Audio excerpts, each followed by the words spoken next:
Alright everybody, welcome back to another Dead by Daylight video. So today we're going to be talking about the generator changes, which is something I've been kind of avoiding, much like with the Billy discussion, for really no reason, honestly.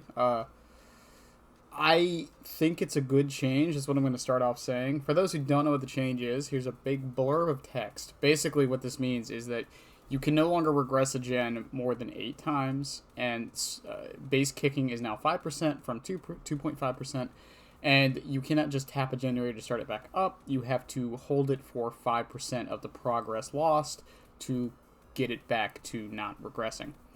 So a few things that need to be stated here that aren't really stated in this is the what counts as regression has to be at least 5%.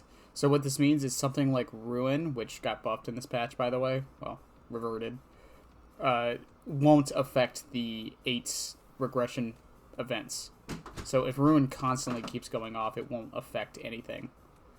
On top of that, the biggest thing here is why they're doing this. They're doing this to stop 3-genning, which is, I think this is the most midway they could have changed it, and I don't mean that as a criticism. I'm saying I kind of like this change. There is also a visual cue for the killers that can only see it if the gen is unregressible.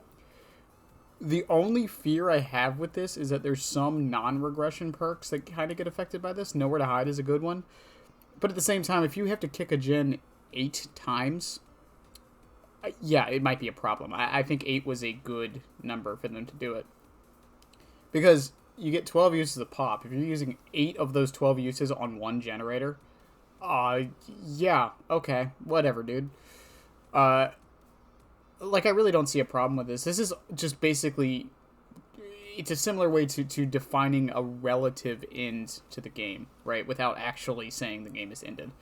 If there's one generator left and each of the gens have been kicked 8 times, yeah, the killer, should probably be punished in some way to make it so that the survivors can't just not do the gens, you know? That's what this is trying to accomplish. And I think it does it in a relatively fair way. The gen tapping thing is actually one I think is going to be not really talked about for a little bit, but in a couple months I think people are going to start having issues with it. But we'll see. I think one thing this does stop is survivors just kind of hiding by the gen with something like distortion. So the killer can't just come over, kick the gen because he doesn't see anybody, walk away, and then you just immediately pop out and tap it. He hears it get tapped, turned around, you're not there anymore. Yeah, you can't just do that. You can't just tap a gen to stop the regression, which means survivors technically do have less options, but it means they have to commit more to gens when the killer is nearby, which I think is a good thing. I think I'm not one of those people who's like, the killer's a power roll, they should always win. But I do think survivors do take for granted the killer sometimes, as far as the fear factor, in the sense of, this guy is coming right for you, you should probably run. But a lot of times they'll just do stuff right in your face because they can. With this, they still can do the gen, but they have to hold it for a little bit before it pops. Now, the thing with this strategy, though, is I am curious if this means we're going to see some things with the gen speed perks, such as Prove Thyself, and I'm not going to bring up Overzealous because I don't think it's that good, but it's one that increases gen speeds and toolboxes in general. I'm curious if this is a sign of things to come. We'll see. Most likely we won't know anything till March. They didn't say anything about generator speeds in it, but who knows? There's always a chance. But yeah, I'm actually happy about this change. I think 3-genning is, while a strategy some people do enjoy employing, shoutouts to that one Singularity main who talked to Coconut, I do 100% understand why it's frustrating. And honestly, as a killer who tries not to do any of the quote mean things like camp, tunnel, and 3-gen and whatever, a lot of times I'll accidentally do it, and I won't even realize I'm doing it. And 3-genning is probably one of those. But, as I said, if you were kicking a generator 8 times, yeah, there might be something wrong with you. So this also counts for Jolt, by the way, because Jolt regresses by 12%, so it will count for it. Like I said, the one regression perk I know offhand that this will not affect is Ruin. Now, I don't know, because I haven't seen anyone test it, I don't know if after you kick it 8 times or get the regression events 8 times, if Ruin still just won't work.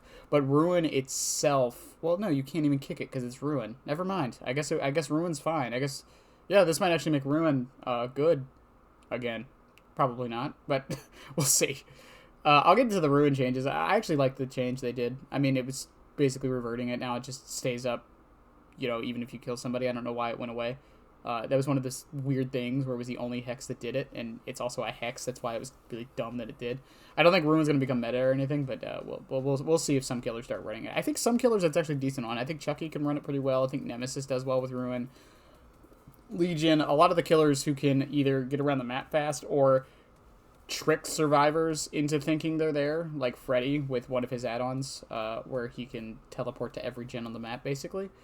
Sadako's another one, because they'll hear the teleport sound, or they might hop off the gen for a little bit. It won't save you too much time, but enough time. But in any case, I do think this is a good change. I'm curious what other people think, as always. I haven't heard too many complaints on either side about this. No one's really talking about it too much, which is weird.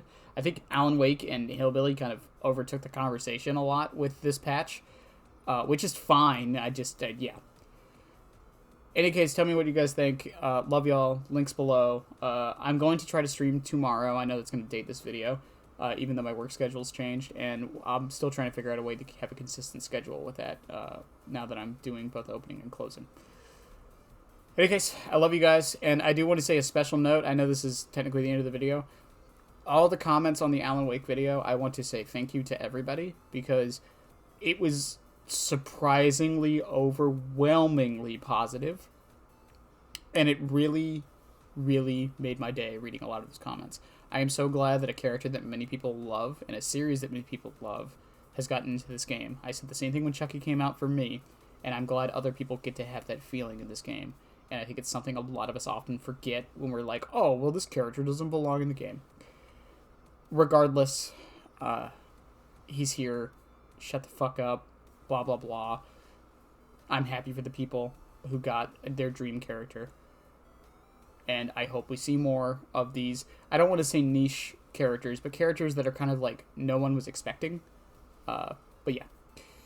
In any case, love you guys. All the random YouTuber stuff, like, comment, sub, all that shit. And bye.